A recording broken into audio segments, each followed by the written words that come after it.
वसुधैव कुटुंबकम नमस्कारम। क्या मोदी की सरकार जाने वाली है? संसद में हुए हंगामे को देख करके तो यही लगता है। चलिए आइए जानते हैं कि क्या कुछ हो सकता है। आप समझाइए अपने सदस्यों को। नो गलत तरीका। Question number 81 Shri Maluknagar. प्रश्न नंबर 81 प्रश्न लगा है, उसमें मणिपुर से ऑटोमेटिक जुड़ जाता है और ये लोग मणिपुर के बारे में चर्चा नहीं चाहते क्या?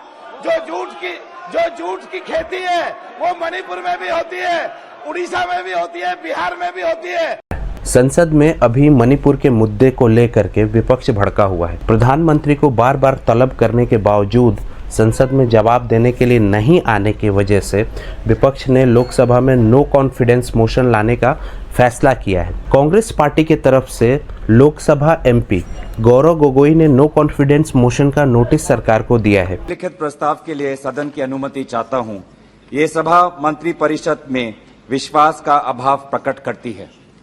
मैं उन सदस्यों से जो इस प्रस्ताव की अनुमति दिए जाने के पक्ष में ये अनुरोध करता हूं, वो अपने स्थान पर खड़े हो जाएं।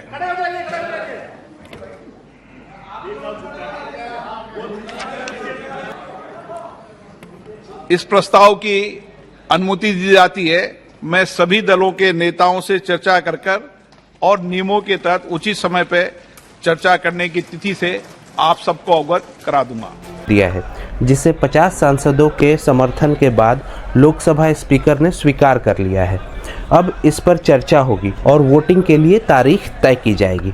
लोकसभा में आंकड़ों के अनुसार बीजेपी के पास अकेले 301 सांसद है और अगर एनडीए की बात करें तो लगभग 329 सांसद, जबकि सरकार बचाने के लिए मात्र 272 सांसदों की आवश्यकता है। तो सरकार किसी भी प्रकार से गिरती हुई नजर नहीं आ रही, जबकि विपक्ष के पास मात्र 142 सांसद है। आजाद भारत में ये 28वीं बार है जब नो कॉन्फिडेंस मोशन लाया गया है। अब आइए जानते हैं नो कॉन्फिडेंस मोशन के इतिहास के बारे में। 1952 में सबसे पहली बार एनसीएम का प्रावधान लाया गया।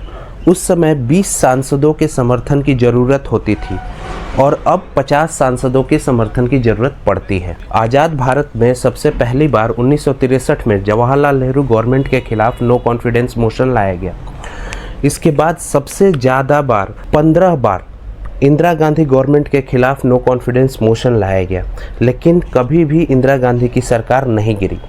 अविश्वास प्रस्ताव के वजह से कौन कौन सी सरकारें गिरी है, आइए अब उनके बारे में जानते हैं। 1979 में मोरारजी देसाई की सरकार, फिर 1990 में वीपी सिंह की सरकार और फिर 1999 में अटल बिहारी वाजपेयी की सरकार। इसके अलावा जो भी सरकारें गिरी है वो सिर्फ कॉन्फिडेंस मोशन की वजह से गिरी है। संवैधानिक दृष्टिकोण से नो कॉन्फिडेंस मोशन को समझे तो इसका जिक्र सीधे सीधे तौर पे कॉन्स्टिट्यूशन में कहीं नहीं है।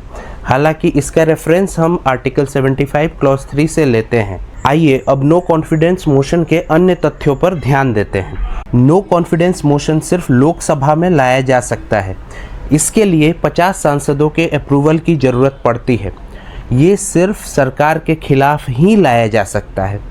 लोकसभा का कोई भी मेंबर इसे ला सकता है यदि उसे 50 लोकसभा के मेंबर्स का सपोर्ट प्राप्त हो।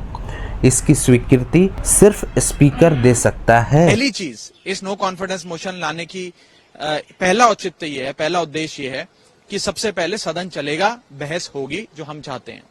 दूसरा महत्वपूर्ण बिंदु, ये नो कॉन्फिडेंस मोशन इसलिए भी लाया जा रहा है कि एक विस्तार से एक लंबी चर्चा हो, एक लॉन्ग ड्यूरेशन डिस्कशन हो, 5-7 मिनट की खाना पूर्ति वाली चर्चा ना हो।